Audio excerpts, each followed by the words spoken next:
안녕하세요. 옛 이야기입니다. 오늘도 와주셔서 감사합니다. 구독과 좋아요는 채널 운영에 큰 힘이 됩니다. 꼭 부탁드리며 그럼 오늘의 사연 바로 소개해 드릴게요. 안녕하세요. 저는 서울시 달동네에 사는 김윤옥이라 합니다. 제가 나이는 먹었어도 오늘 이렇게 사연을 보내게 된 건 한 청년 때문입니다. 제가 그 청년을 만나게 된 건 지금으로부터 5년 전이었어요. 그날은 지금처럼 아주 더운 날이었네요. 옅은 주황색 상의에 흰색 반바지를 입은 청년은 자신이 입은 옷처럼 아주 환하고 밝은 웃음을 가진 젊은이였습니다. 청년은 저를 보자마자 환히 웃더니 자신을 사회복지사라 소개했어요. 복지사? 처음에는 어리둥절했죠. 저는 지금처럼 국가의 혜택을 받을 수도 없었고 받은 적도 없었어요. 그래서 사회복지사 같은 사람들이 한 번도 절 방문한 적이 없었거든요. 일단 청년은 집에 들어가도 되냐고 물었고 저는 청년을 집 안으로 들였습니다. 청년은 먼저 좁디 좁은 단칸방을 한번 둘러보더니 꼼꼼히 집안을 살피더라고요. 그리고 무엇이 가장 불편하냐고 물어보기 시작했습니다. 요즘같이 더울 때는 일단 더우니까 불편하지. 밥은 주로 뭐 드셨어요? 라면으로 끼니 때웠어. 라면이요? 저기 동네 슈퍼에서 한 달치 사놓고 퍼먹어. 매일 라면 드시면 건강이 안 좋으실 텐데. 이가 다 빠졌어.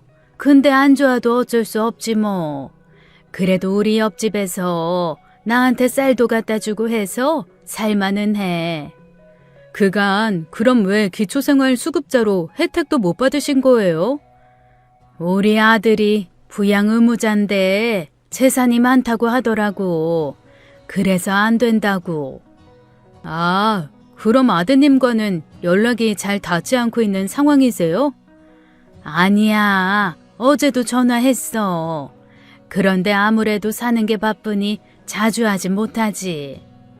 그러셨구나. 많이 힘드셨겠어요. 하지만 이제부턴 사회복지관에서 어르신을 많이 도와드릴 거예요. 일단 할머니께서 드셔야 하는 식사를 배달해 드릴 거고요. 매달 할머니 통장으로 크진 않지만 약 30만 원가량의 돈을 입금해 드릴 거예요. 그리고 외출하실 때 필요하시다면 같이 동행해 드릴 수도 있고 잘 계시는지 안부 전화도 일주일에 3번 정도 드릴 거예요. 이렇게 방문하는 건 일주일에 1번 정도 할 거고요. 저는 놀랐어요. 나라에서 돈도 주고 끼니도 해결해 주고 외출도 같이 해준다니요. 마치 꿈을 꾸는 것 같았습니다. 지금까지 아들 연락만 기다리고 있었는데 갑자기 하늘에서 동아줄이라도 내려온 기분이었어요. 청년의 말은 진짜였어요. 그 이후 정말 아침, 점심, 저녁 때마다 맛있고 따끈한 도시락이 집 앞으로 배달됐어요. 더 이상 물릴 대로 물린 컵라면을 먹을 필요가 없었죠. 또 돈도 입금됐어요. 수중에 돈이 있으니 참 든든하더라고요. 몇 년 전 허리 수술을 받고 외출하기가 불편했었는데 돈이 있으니 택시도 탈 수 있고 잠깐 마실 거라도 사 먹으러 나갈 수가 있었죠. 예전엔 물도 사 먹기 아까워 갈증이 나도 참았는데 이제는 그럴 필요가 없었어요. 그래도 혹시 손자라도 오면 용돈을 줘야 하니 거의 대부분의 돈을 쓰지 않고 저축해 두었지만요. 청년은 일주일에 3번씩 정말 안부 전화도 걸어주었고 한 번은 방문해서 아픈 곳은 없는지 밥은 입에 맞는지 하나하나 세심하게 물어봐 주었어요. 특히 제가 허리가 불편하다 하니 직접 손으로 안마를 해주기도 했습니다. 처음에야 쑥스럽기도 하고 괜히 젊은 사람 고생만 시키는 것 같아 거절하긴 했지만 청년은 결단코 자기 일이라며 안마를 해주었죠. 손길이 어찌나 야무진지 안마를 받다 보면 피로가 절로 풀리는 기분이 들었습니다. 정말 숨구멍이 트인 것 같은 기분이 들었어요. 이 청년과 일주일에 1번 만나는 시간도 너무나 즐거웠습니다. 제가 사람 보는 눈이 까다로운 편은 아니지만 이 청년은 정말이지 너무나 괜찮은 젊은이였어요. 행동 하나하나에 진심이 묻어있달까요? 노인네 말이 길고 지루할 텐데도 한 번도 피곤한 기색 없이 하나하나 잘 들어주고요. 제가 했던 작은 말이라도 잘 기억해주곤 했어요. 그리고 이 청년과 함께 있으면 왠지 모르게 참 편안했어요. 그 편안한 분위기 덕분인지 청년 앞에선 주책맞게 술술 말이 흘러나왔죠.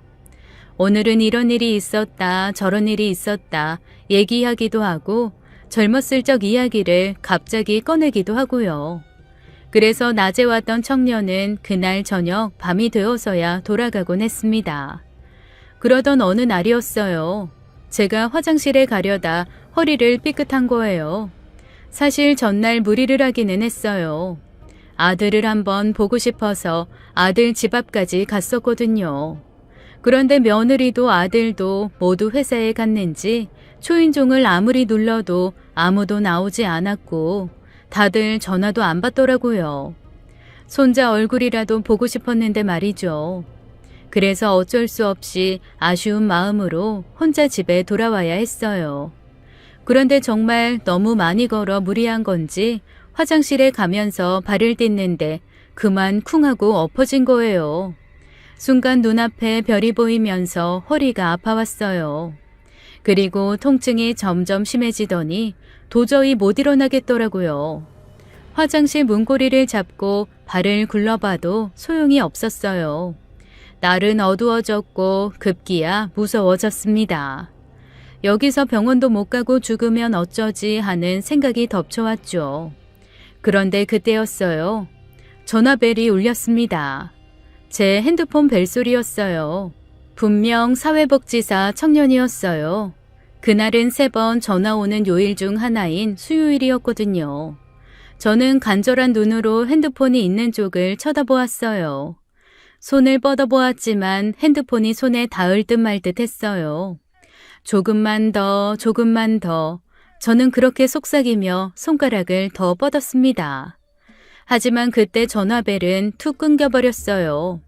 순간 제 심장도 쿵 내려앉았습니다. 어쩌지? 청년은 금요일쯤에 나올 텐데. 저는 고개를 떨구고 멍하니 화장실의 낡은 벽을 쳐다보았습니다. 답이 나오지 않았어요. 주변은 막막한 어둠뿐이었죠. 언제였을까요? 저는 지쳐 그 자세로 잠에 들어버렸던 것 같아요. 그런데 그때였어요. 갑자기 누군가 문고리를 잡아당기는 소리가 들리더라고요. 그 소리에 놀라 잠이 깨니 누군가 화장실 문을 벌컥 열었습니다. 바로 청년이었어요. 전 그 청년과 눈을 마주치며 허리를 가리켰습니다. 청년은 저를 보자마자 상황을 재빨리 파악했는지 제 앞에 앉았어요. 그리곤 제 손을 조심스레 잡았습니다. 그리고 말했어요. 어르신, 제가 119 불렀어요. 이제 괜찮을 겁니다. 제가 병원까지 같이 갈 거예요. 걱정 마세요. 옆에 있을게요. 청년의 목소리에 안도감이 밀려들어왔어요. 전 청년의 손을 꽉 잡았어요. 청년도 제 손을 꼭 잡았죠. 그리고 청년의 말처럼 잠시 후에 구급대원들이 들어오더니 제 상태를 확인하곤 저를 들것에 옮겼습니다. 청년은 구급차에 함께 탔어요. 병원으로 가는 내내 제 손을 꼭 붙들어주면서요. 저는 그 손길에 마음을 진정시킬 수 있었습니다.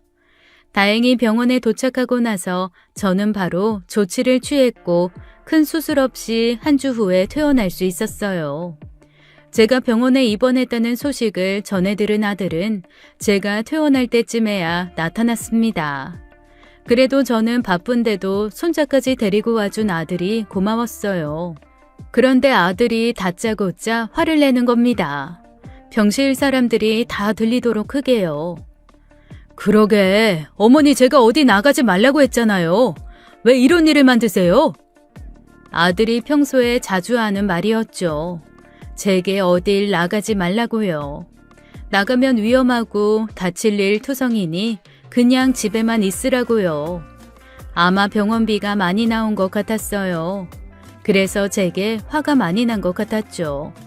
아들은 소리나게 한숨을 쉬었고 저는 입술을 꽉 깨물었어요. 나간 거 아니다. 화장실 가다가 그렇게 된 거야.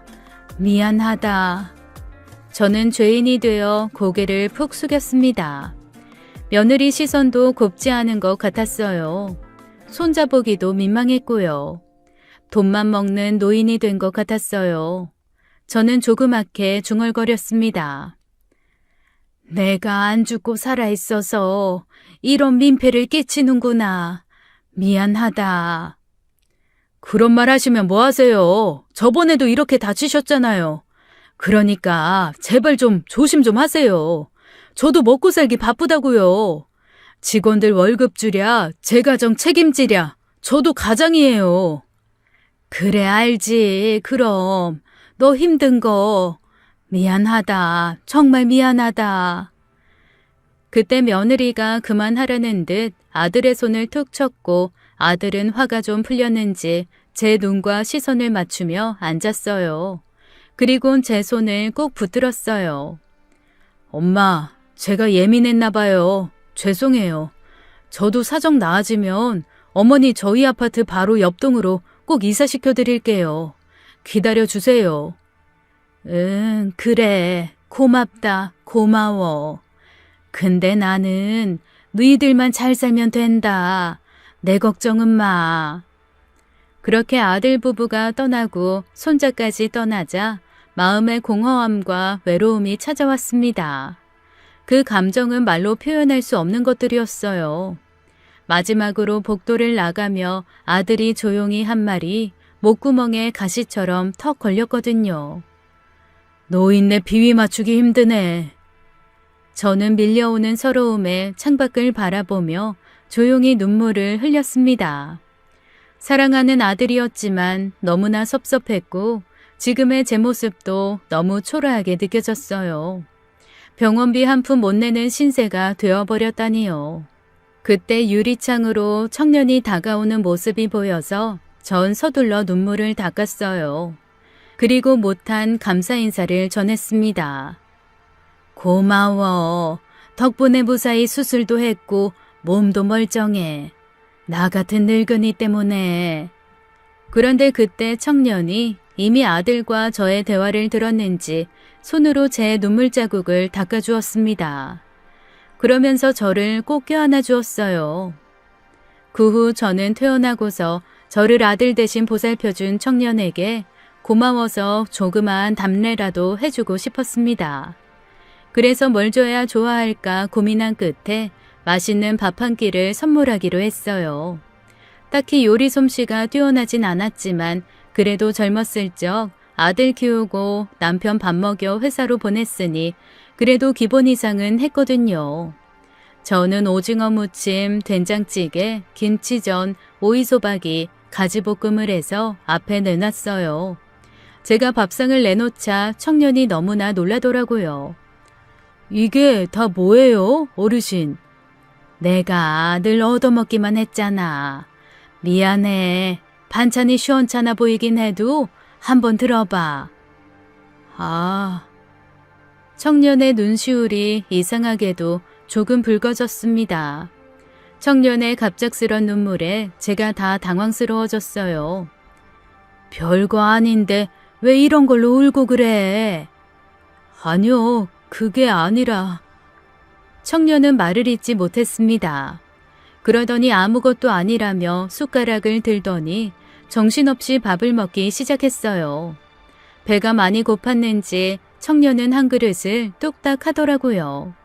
얼마나 힘들게 일했으면 저는 안쓰러워 한 공기를 더 퍼주었습니다. 감사합니다, 어르신. 진짜 너무 맛있어요. 정말로요. 다행이네. 나도 내가 만든 밥상 이제 누가 맛있게 먹어주나 했는데 청년이네. 앞으로도 종종 해줄 테니까 자주 와. 일하는 사람이 밥 굶으면 쓰나.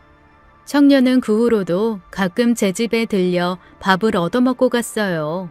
저도 청년이 먹는 모습을 보면 저절로 배가 불렀죠. 동네 사람들은 저희 둘을 보고 모자지간이라고 오해하기까지 했습니다. 하지만 좋은 시간도 오래가지 않았어요. 저희 집에 큰 사건이 일어났거든요. 바로 집에 도둑이 든 거였어요. 이 달동네에 오고 난 후 처음 있는 일이었죠. 아침에 일어나니 집안은 이미 엉망이 되어 있었고 그간 복지기관에서 받아왔던 돈이 들어있던 통장도 인감도 모두 사라져 있었어요. 그리고 남편의 유품까지 사라져 버렸더라고요. 그야말로 비통했어요. 그때 청년이 바로 생각났고 저는 바로 전화를 걸었습니다. 그러자 청년은 자신이 신고를 해놓을 테니 거기서 조금만 기다리라는 말을 하곤 금방 저희 집으로 달려왔어요. 잠시 후 청년의 말대로 경찰들이 집 안으로 들어왔고 제게 몇 가지 질문들을 했습니다. 하지만 대부분은 답할 수 없는 질문들이었어요. 저는 곤히 잠들어 있었고 주변에 제 물건을 탐낼 만한 사람으로 딱히 떠오르는 사람도 없었고요. 대신 저는 경찰들을 붙잡고 부탁했어요. 그 옷가락지 찾아야 돼요. 우리 남편 유품이에요. 제발 꼭 찾게 해주세요. 하지만 그 사람들은 CCTV가 없어서 수사에 어려움이 있을 거라며 뭐가 나오면 말씀드리겠다고 하고선 대책도 말해주지 않고 돌아가 버렸어요. 노인네가 어떻게 되든 말든 신경 쓰지 않는 태도였어요. 청년만이 저를 위로하며 너무 상심치 말라고 하고선 방범창과 도어락을 설치해 주었죠. 그리고 며칠이 지났어요. 집이 도둑맞은 사건으로 한참 침울해 있던 시기였죠. 그러던 어느 날 갑자기 누군가가 저희 집 문을 두드리는 소리가 들렸어요. 청년인가 해서 반가운 얼굴로 나갔는데 문을 여니 이웃집 아줌마였어요. 아줌마는 딸기 한 팩을 주며 제게 잠깐 들어와도 되냐고 묻더라고요. 저는 당연히 된다며 아줌마를 안으로 들였어요. 저는 딸기를 맛나게 씻어 아줌마 앞에 놓고 도란도란 이야기를 나눴습니다.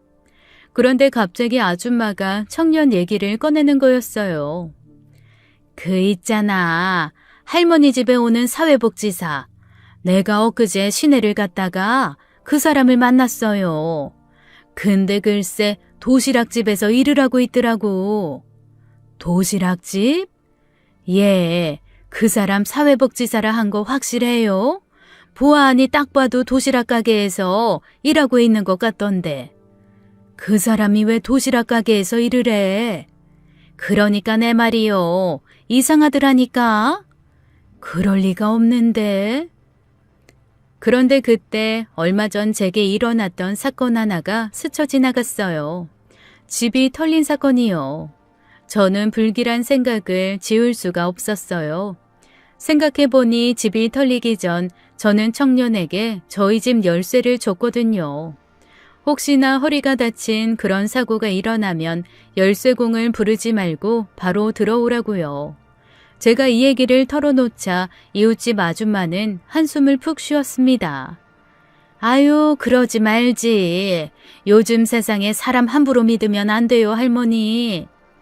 저는 아줌마가 돌아가고 난 후에도 상을 치우지 못하고 계속 벽을 바라봤어요. 그리고 내 눈으로 직접 확인해보자 싶어 도시락집을 찾아갔습니다. 그런데 정말 그 청년이 거기에서 일을 하고 있더라고요. 저는 청년과 눈을 마주칠까봐 황급히 고개를 돌렸어요. 사람 함부로 의심하면 안 돼. 한 번 더 확인해보자. 저는 그렇게 생각하며 청년이 일하고 있다는 복지관을 찾아갔습니다. 최윤수라는 사람 여기서 일하나요? 저번 달부터 저희 집에 오기 시작했는데. 할머니, 죄송하지만 어디 사세요? 저는 요 앞에 사는데 주소는 여기 있어요.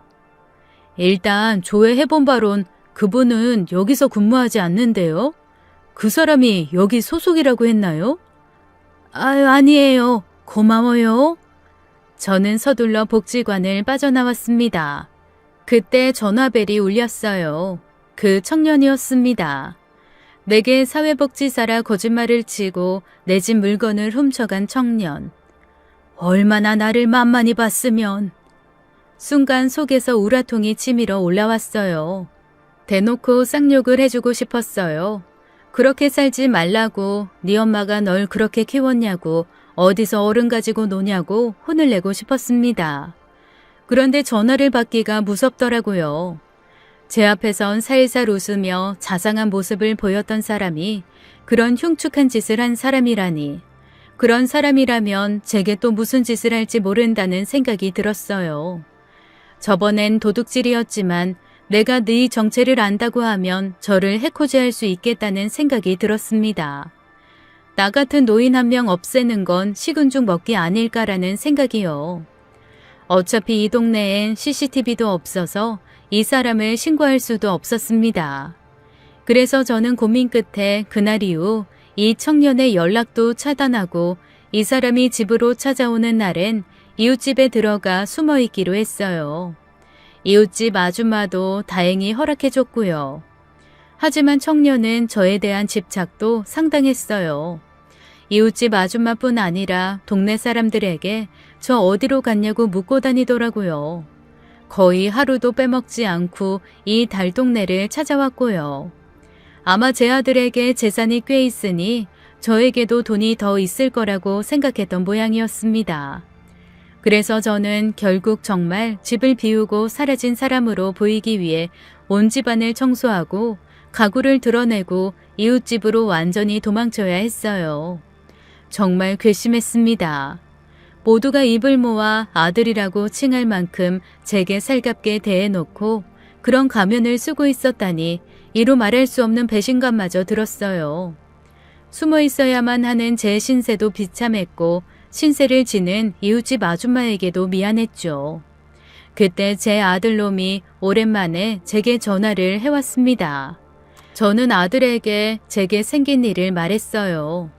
그러자 아들은 화들짝 놀래더니 버럭 성을 내더라고요. 엄마, 그놈 병실에서 아들 행세 할 때부터 알아봤어. 분명 그놈이야. 그놈이 엄마 집턴 도둑이야. 어디 감히. 엄마, 지금 나랑 만나. 경찰서 가자. 그런 놈은 당장 깜빵에 쳐넣어야 돼. 아니면 돈이라도 받아내거나. 아들이 그렇게 말하니 저도 용기가 생겼습니다. 그래, 죄진 놈은 벌 받아야지. 저는 이 말을 중얼거리며 결심했어요. 그리고 아들과 만나 경찰서로 찾아가 사회복지사 행세를 한 청년이 도둑놈이라고 말했습니다. 그런데 갑자기 뒤에서 누군가 저를 부르는 거예요. 어르신, 바로 그놈이었어요. 놈은 행색도 이상했어요. 머리도 며칠 못 감았는지 떡져 있었고 옷도 해져 있었습니다. 며칠 동안 길거리를 헤매고 다닌 사람처럼요. 저는 저도 모르게 위협을 느끼곤 한 발자국 뒤로 물러섰습니다. 그런데 경찰관이 머리를 긁적이며 제게 묻더라고요. 할머니, 정말 저 사람이 도둑인 것 같아요? 저 사람 하루도 빼먹지 않고 경찰서 찾아와서 할머니 찾고 있었어요. 그 말에 더 무서워지더라고요. 하지만 아무것도 모른다는 얼굴로 뻔뻔스레 저를 찾았다는 얘기를 듣자 화도 치밀어 올랐습니다. 전 그만 소리를 질러버렸어요. 네가 왜 날 찾아? 예? 내가 모를 줄 알았어? 너 사회복지사 행세하면서 내 돈, 내 가락지 훔쳐갔잖아. 얼마나 나를 우습게 봤으면. 하지만 제 말을 들은 그놈의 반응이 이상했습니다. 놈은 당황해하더니 되물었어요. 제가 어르신 물건을 훔쳤다고요? 그때 아들이 그놈에게 다가가 멱살을 잡았어요. 순식간에 벌어진 일이어서 경찰도 말릴 틈이 없었습니다. 아들은 잔뜩 흥분해 있었어요. 그리고 뚱한 표정을 짓고 있는 경찰을 보며 말했습니다. 형사님, 이놈 이거 깜빵에 쳐 넣읍시다. 아주 발뺌하는 게 선수예요. 동네 사람들 증언이라도 얻어서 콩밥 먹여야 돼요. 내가 이런 놈들 잘 아는데 이런 놈들 손버릇 절대 못 고친다고요. 아니 빼먹을 게 없어서 혼자 사는 노인네 돈을 빼먹어? 아들의 말에 놈은 더 당황해했어요. 제가 어르신 돈을 왜 빼먹습니까? 어르신, 오해가 있습니다. 먼저 제 말을 들어주세요. 이유가 있었어요. 한 번만 제 얘기 좀 들어주세요. 네? 한 번만요. 그러더니 그놈이 갑자기 애절한 눈빛으로 절 보며 눈물을 흘리는 겁니다. 그리고 절 보며 말했어요. 제발요, 어머니. 그놈의 입에서 어머니 소리가 나오자 경찰서 안이 조용해졌습니다. 어머니, 저 남기예요. 이남기. 전 순간 남기라는 말에 저는 숨이 턱하고 막히는 기분이 들었어요. 뭐라고 했니 방금? 남기? 남기라고 네가? 엄마 왜 그래? 제 반응에 아들도 이상함을 느꼈는지 아들도 청년의 멱살을 놓고 제게 다가왔습니다. 허나 제 머릿속엔 오로지 남기라는 한 글자만 둥둥 떠다녔어요. 남기는 바로 제가 처녀 시절 낳았던 아들이었기 때문입니다. 그것도 아주 끔찍한 경험으로요. 어머니 많이 찾았어요. 이제서 죄송해요. 진작 왔어야 했는데 그러질 못했어요. 성인이 되고 나서 고아원 원장님을 찾아갔어요. 어머니가 살아계시나 궁금하고 왜 절 버렸는지 궁금해서요. 원망하려고요. 그런데 어머니께서 절 낳기 전에 힘든 일을 겪으셨단 얘기를 들으니까 절 보고 싶어 하지 않을 거란 생각이 들었어요. 제가 나타나면 어머니가 아픈 기억을 떠올릴까 봐요. 그래서 거짓말하고 어머니 곁에 있을 수밖에 없었습니다. 지금 저게 다 무슨 말이에요, 엄마? 남기야. 저는 아들의 질문에 대답할 수가 없었어요. 아들은 모르는 일이니까요. 아마 상상치도 못한 일이었을 테죠. 저는 사실 19살 때 겪으면 안 될 일을 겪은 적이 있었습니다. 그날은 제가 동네 뒷산에 간 날이었어요. 냉이를 뜯으러 가기 위해서였죠. 한참 냉이 뜯기에 집중하고 있는데 갑자기 뒤에서 낯선 그림자들이 저를 뒤에서 확 밀쳐왔어요. 그리고 그 끔찍한 일이 벌어졌습니다. 하지만 더욱 무서웠던 건 제 배가 점점 부르기 시작했던 거였어요. 제가 감당할 수 없는 일이 벌어지고 있었죠. 이 사실을 알게 된 아버지는 난리가 나셨고 당장 그놈들을 죽이겠다고 동네를 뒤집었어요. 하지만 그놈들은 어찌 알았는지 그날 산골 동네를 도망가 버린 후였죠. 저만이 홀로 방 안에 남아 불러오는 배를 끌어안고 있어야 했어요. 아버지는 저를 끌고 병원에 가려고 하셨습니다. 하지만 저는 고집을 부렸어요. 절대 갈 수가 없다고요. 무슨 말이야, 윤호가? 이 애를 지금 그럼 키우겠다는 거야? 저는 못 지워요, 아버지. 하나님께 죄 짓는 것 같단 말이에요. 그 당시 독실한 기독교 신자였던 저는 아이를 지우는 게 너무나 큰 죄처럼 느껴졌어요. 그래서 어떻게든 제가 한번 키워보겠다 마음먹었죠. 저희 어머니가 가난한 형편에 절 어떻게든 키우신 것처럼요. 그리고 아들의 이름을 남기라 지었습니다. 하지만 동네에선 갓난아기를 포대기에 싸서 길을 다니는 저를 보는 시선이 곱지가 않았어요. 제가 유혹을 했다느니 그날 제 치마가 짧았다느니 하는 말들이 제 뒤로 오갔어요. 아버지는 이 말을 전해 듣곤 역정을 내시며 그 집 아줌마들을 찾아갔지만 소문은 멈추지 않았습니다. 저는 너무나 수치스러웠어요. 도저히 그런 말을 듣고는 살 수가 없었어요. 그래서 어쩔 수 없이 전 아버지에게 이 동네를 떠나고 싶다고 말했습니다. 저와 아버진 어느 새벽녘 덜렁 짐 몇 개를 들고 기차역 앞에 섰습니다. 하지만 진짜 더 큰 파도는 뒤에 온다는 말처럼 아버지가 어느 날 저와 아이를 먹여 살리겠다고 공사판에서 일을 하다 갑자기 중풍으로 쓰러지신 거예요. 아버지가 쓰러지시고 나자 생활은 엉망이 되었습니다. 돈이 없는 상황에서 저는 아이 돌보랴 아버지 돌보랴 눈코 뜰 새가 없었어요. 아이는 배가 고파 밤마다 울어대지 아버지는 대소변도 못 가리시지. 저는 아버지의 똥을 닦아주다가 너무 괴로워 걸레를 입에 물고 소리 없이 울며 고통을 버틸 수밖에 없었습니다. 하지만 이런 날들이 지속되자 전 아버지와 아이 둘 다 돌볼 수 없다는 걸 깨달았어요. 누군가를 선택해야 한다면 저를 낳아주신 부모를 모시는 게 맞다고 생각했습니다. 그래서 전 아이에게 그날 가장 예쁜 옷을 입히고 제가 알았던 고아원 원장 언니에게 데려갔어요. 언니는 제 손을 잡고 온 아이를 보자마자 너무 놀랬습니다. 윤호가 이게 대체 무슨 일이니? 언니. 저는 그간의 서름이 터진 건지 언니의 품에서 꺼이꺼이 울었습니다. 그리고 상황을 설명한 뒤 이 아이를 꼭 좋은 집에 입양 보내달라고 부탁했어요. 언니는 제게 일어난 일을 너무 안타깝게 생각했고 아이는 걱정 말라고 앞으로 네 살 길만 생각하라고 말해주었습니다. 저는 그렇게 아이를 버리고 나왔어요.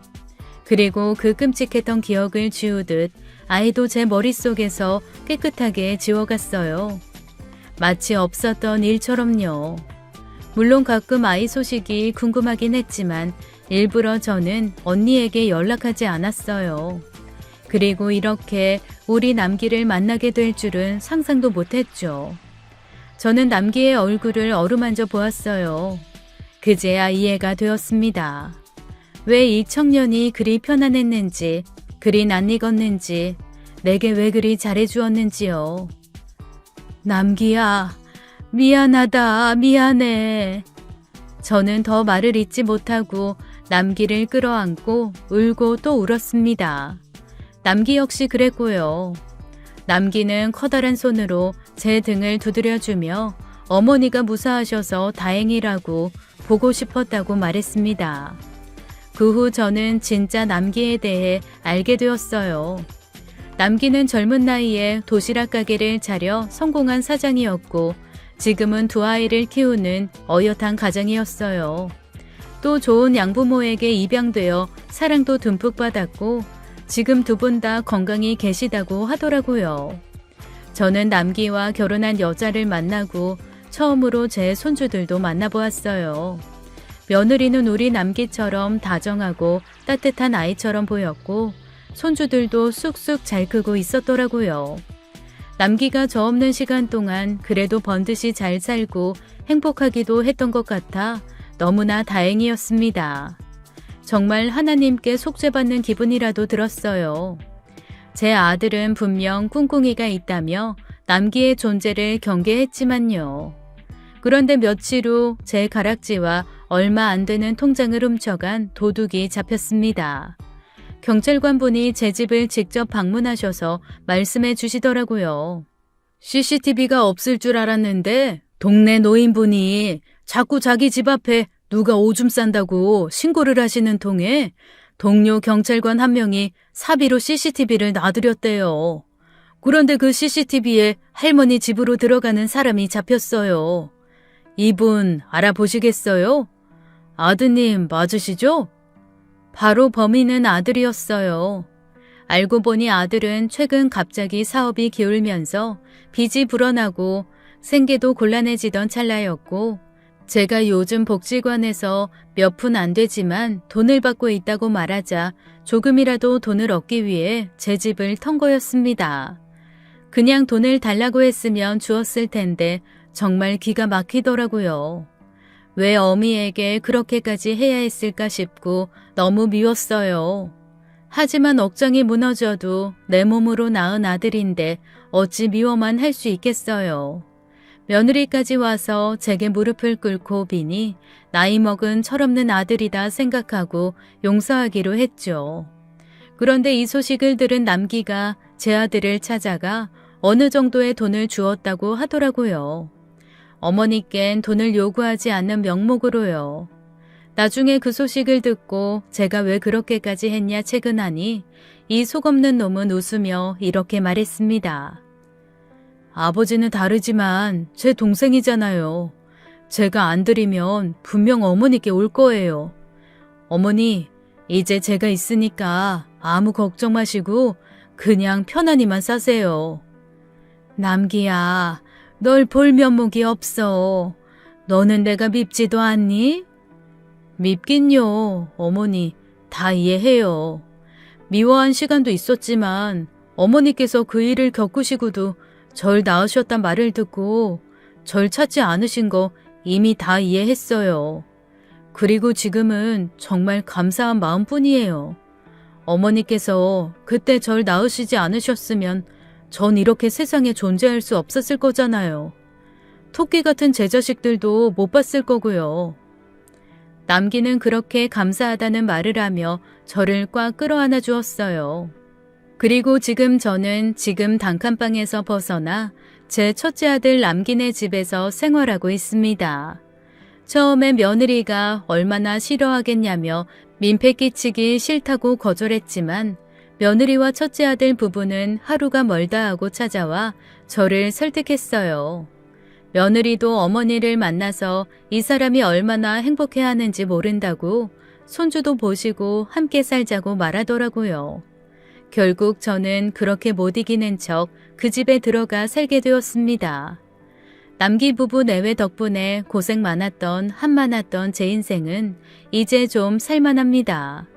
아침에 일어나서 혼자 밥을 먹지 않아도 되고 저녁엔 TV가 아니라 며느리와 아들과 도란도란 이야기를 나눌 수 있어요. 할머니 거리며 저를 따르는 손주 녀석들을 보는 건 이제 제 낙이죠. 무엇보다 전 더 이상 혼자가 아니네요.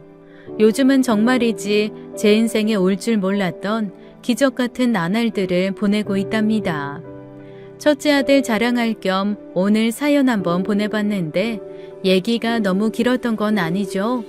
지금까지 제 사연 들어주셔서 감사하고 다들 건강 꼭 유의하세요. 건강만큼 중요한 것도 없으니까요. 감사합니다. 지금까지 옛 이야기였습니다. 끝까지 함께 해주신 여러분 감사드리며 저희는 다음 사연으로 돌아올게요. 감사합니다.